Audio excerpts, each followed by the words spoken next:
à tous.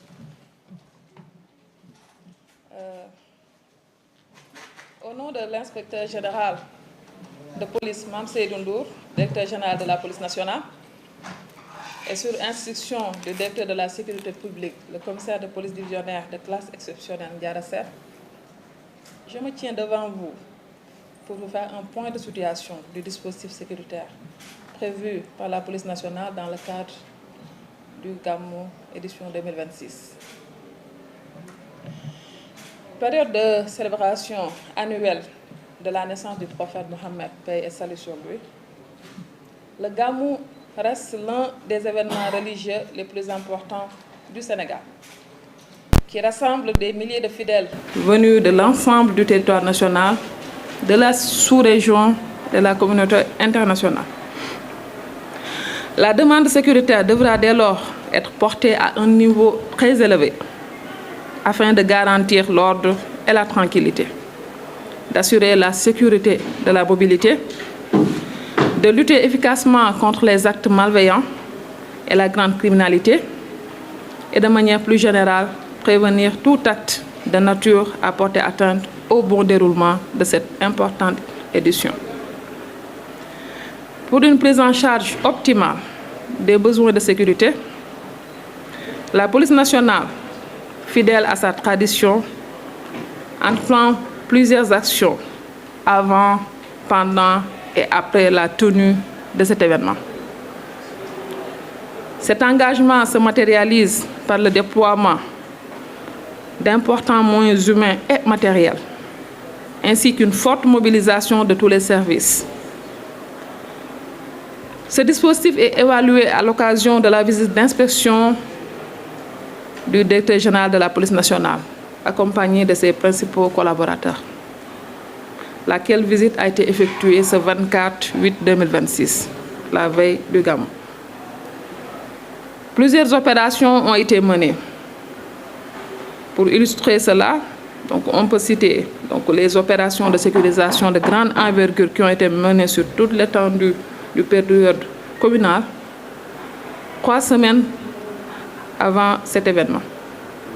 Ces opérations ont même été étendues dans la commune de Thiès pour assainir la localité et préparer le déploiement du dispositif.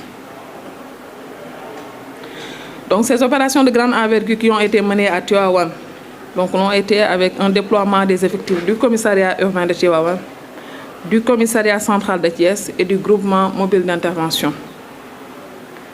D'autres opérations ont été également effectuées au niveau du service régional de sécurité publique, dont je suis le chef de service.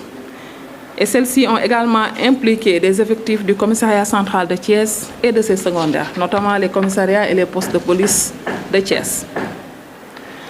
Au cours de ces opérations, plusieurs checkpoints ont été érigés au niveau des axes stratégiques des départements de Thiès et Tivaouane pour procéder au contrôle routier. Donc le contrôle portait sur les pièces afférentes à la conduite des véhicules et des habitacles également des véhicules. Dans ce cadre de ces opérations, des zones criminogènes identifiées dans chaque localité ont été investies par des éléments de la brigade de recherche pour dénicher les éventuels délinquants. Il y a lieu de préciser qu'un important dispositif a été également mis en place pour faciliter la traversée aux pèlerins et assurer la fluidité de la circulation, pour permettre ainsi aux fidèles pèlerins de rejoindre Tivaouane en toute sécurité.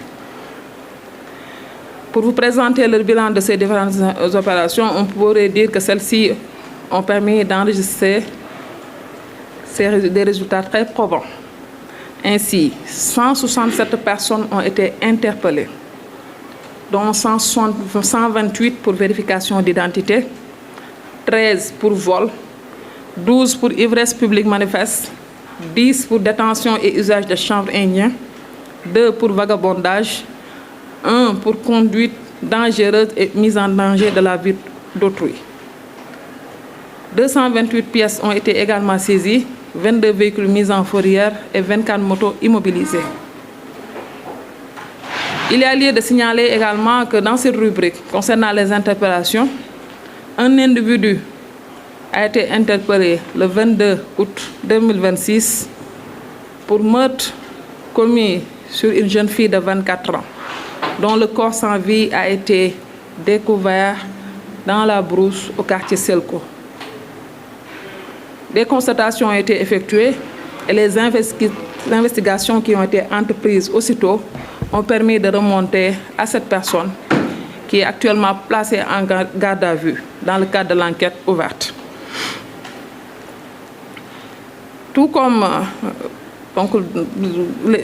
ces opérations ont été menées, donc des moyens ont également été engagés dans le cadre de la gestion de cet événement.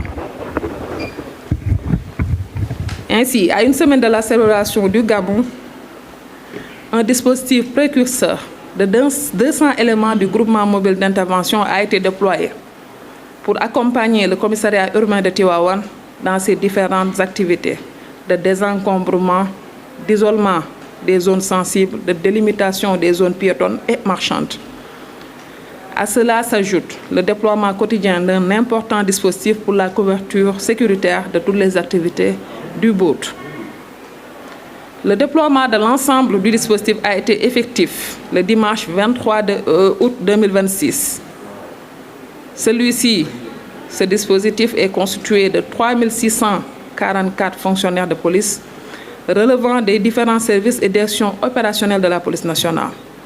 On peut en citer quelques-unes telles que la direction de la sécurité publique, la direction du groupement mobile d'intervention, la direction du budget et du matériel, la direction de la police judiciaire, l'OCRTIS, la DPTV et d'autres services opérationnels de la police nationale. Concernant les moyens logistiques, 168 véhicules ont été engagés et dans ce lot de véhicules, nous retrouvons des véhicules de transport de troupes pour convoyer les personnels, des véhicules utilitaires tels que les 3 citernes à eau, 2 véhicules de dépannage, 2 ambulances médicalisées, 4 camions remorques, un camion hydrocureur et un commande-car CNVS. Des véhicules également d'intervention pour faciliter la mobilité et la réactivité des forces ont été effectivement déployés. Un dispositif de surveillance et d'intervention est également mis en place avec l'installation de 10 caméras de surveillance fixe, 21 bodycams, 6 drones, 1 anti-drone, 20 PDA et d'importants outils de transmission pour les forces de défense et de sécurité impliquées dans le cadre de ces opérations. 49 motos ont été également déployées pour assurer les missions d'escorte, d'intervention et de collecte de renseignements. Dans le cadre du déploiement de son dispositif, la police nationale a procédé à une sectorisation